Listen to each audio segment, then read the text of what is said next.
আসসালামু আলাইকুম, স্বাগতম সবাইকে ব্লেন্ডার প্লেলিস্টের আরও একটি নতুন ভিডিওতে। আপনারা সবাই জানেন যে আমরা মডিফায়ারগুলোকে কন্টিনিউ করতেছিলাম এবং আমাদের লাস্ট ভিডিওতে আমরা কিন্তু ডেসিমেট মডিফায়ারটাকে দেখে ফেলছি। তো আজকে আমাদের অনেক ছোট একটি ভিডিও এবং অনেক কাজের একটি মডিফায়ার নিয়ে আমরা আজকে একটু আলোচনা করব। তো আমাদের আজকের যে টপিকটা হলো সেটা হলো, আমরা যদি ডেসিমেটের যে নিচে যে মডিফায়ারটা দেখতে পাইতেছি সেটা হলো মূলত এজ স্প্লিট মডিফায়ার। তো এটা আসলে মূলত কিভাবে কাজ করে সেটাই চলুন আজকে আমাদের এই টোটাল ভিডিওতে আমরা দেখে নিই। তো প্রথমেই যখন আমরা এজ স্প্লিট শব্দটাকে শুনি তার মানে আমরা যেই জিনিসটা এখানে বুঝতেছি সেটা হলো, আমার এই 3D মডেলের বা 3D অবজেক্টের যেই জায়গাগুলোতে এজ পাবে বা এজগুলো যেখানে রয়েছে সেই জায়গাটাতে সে স্প্লিট করে দিবে বা সেই জায়গাটাকে সে আলাদা করে দিবে বা কেটে ফেলবে। তো আমরা যদি এডিট মোডে চলে যাই তাহলে আমাদের এই অবজেক্টের কিন্তু আমরা এজগুলো দেখতে পারবো। এই যে আমাদের এটা এজ, এটা এজ, এটা এজ। তো আমি যখন এই মডিফায়ার থেকে জাস্ট আমি জেনারেট থেকে যদি আমি এটাকে একটা এজ স্প্লিট করে দিই, তাহলে দেখেন সে সাথে সাথে আমার এই টোটাল জিনিসটাকে সবগুলো অ্যাঙ্গেল থেকে যত জায়গায় সে এজগুলো পাবে সেটাকে সে টোটালি স্প্লিট করে দেবে বা কেটে ফেলবে। তো আমি যদি এখন এডিট মোডে চলে যাই, আমি যদি এখান থেকে একটু এই পার্টটাকে ধরে একটু নাড়াচাড়া করি, তাহলে দেখেন এখনও পর্যন্ত কিন্তু সে আলাদা করে নাই বা স্প্লিট কিন্তু সে করে নাই। তো এটা আমার বোঝার জন্য আমাকে আসলে কি করতে হবে, এই টোটাল মডিফায়ারটাকে আমাকে আগে অ্যাপ্লাই করতে হবে। আর এখানে যে অ্যাঙ্গেলের বিষয়টা আছে সেটা আমরা একটুখানি পরে দেখতেছি।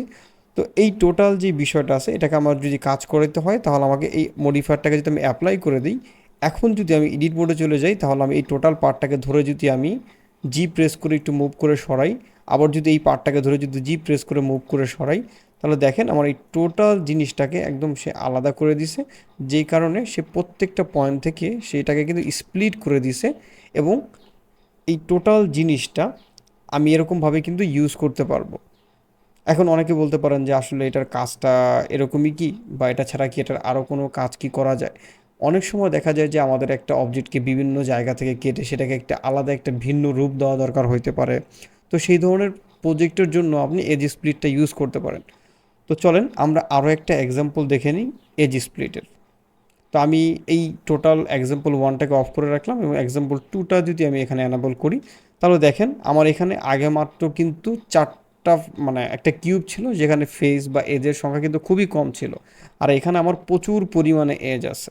তো আমি এই টোটাল অবজেক্টটাকে একটা ডুপ্লিকেট করে একটু সাইডে রাখলাম এবং এই যে যে প্রথম অবজেক্টটা আছে এই অবজেক্টে আমি একটু এজ স্প্লিট মডিফায়ারটাকে অ্যাড করে দিই। তাহলে দেখেন এই এজ স্প্লিট মডিফায়ারটা অ্যাড করার সাথে সাথে এখানে যে অ্যাঙ্গেলটা আছে আমি যদি 30 ডিগ্রি করে দেই, তাহলে সে 30 ডিগ্রি ওয়াইজ যে অ্যাঙ্গেলগুলো পাবে সেই অ্যাঙ্গেলগুলোর মাঝখানে সে একটা স্প্লিট তৈরি করে দেবে। তো আমি যদি এখন এই টোটাল জিনিসটাকে অ্যাপ্লাই করে দিই, অ্যাপ্লাই করে দেওয়ার পরে এখন যদি আমি এডিট মোডে চলে যাই, আমি যদি দেখেন এই পার্টটাকে যদি ক্লিক করি তাহলে আমার এই পার্টটা আলাদা হয়ে গেছে। কিন্তু আমি যদি এই পার্টটা ক্লিক করি, এই পার্টটা কিন্তু আলাদা হয় নাই। কিন্তু আমরা কিন্তু কি জানছি, এই এজ স্প্লিটের কাজ হলো এই যত জায়গায় সে এজ পাবে সেটাকে সে আলাদা করে দিবে। এবং সেই কিভাবে আলাদা করবে সেটাই কিন্তু মূলত আমাদের ওই অ্যাঙ্গেলটা ছিল। তো যেহেতু এখানে 30 ডিগ্রি ছিল, এই 30 ডিগ্রি ওয়াইজ যে অ্যাঙ্গেলগুলো সে পেয়ে নিছে সেইগুলো কিন্তু সে ডিলিট করে দিছে বা সেখান থেকে সে স্প্লিট করে দিছে। আমি এই পার্টটা আলাদা পাইতেছি, এই পার্টটা আলাদা পাইতেছি, তারপর এই পার্টটা আলাদা পাইতেছি, এই পার্টটা আলাদা পাইতেছি। এইভাবে আপনি কিন্তু এই টোটাল জিনিসটাকে আলাদা করতে পারেন।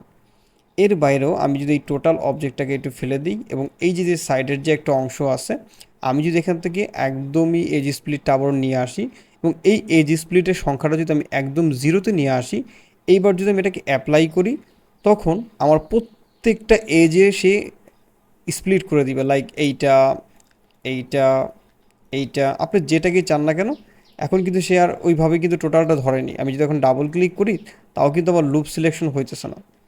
তো এইভাবে কিন্তু সে, মানে যদি আপনি সবগুলো এজকে যদি কাটতে চান সেক্ষেত্রে কিন্তু আপনাকে একদম টোটালি জিরো করে দিতে হবে। আর আপনি যদি চান যে কোনোটাই কাটবে না, তখন সেক্ষেত্রে আপনাকে এখানে 180 ডিগ্রি যদি আপনি অ্যাঙ্গেল করে দেন, সেই ক্ষেত্রে যদি আপনি এটাকে অ্যাপ্লাই করেন তাহলে কিন্তু এটা কোনোটাই কাটবে না। তো আমাদের 0 থেকে 180 ডিগ্রির ভিতরে যে কোনো একটা অ্যাঙ্গেলকে সিলেক্ট করতে হবে, তাহলে সে এজটাকে স্প্লিট করে নেবে বা সেটার মতো সে স্প্লিট করে কেটে দেবে। এই ছিল এজ স্প্লিট মডিফায়ারের কাজ। আমাদের পরবর্তী ভিডিওটা হবে অন্য আরেকটি মডিফায়ার নিয়ে।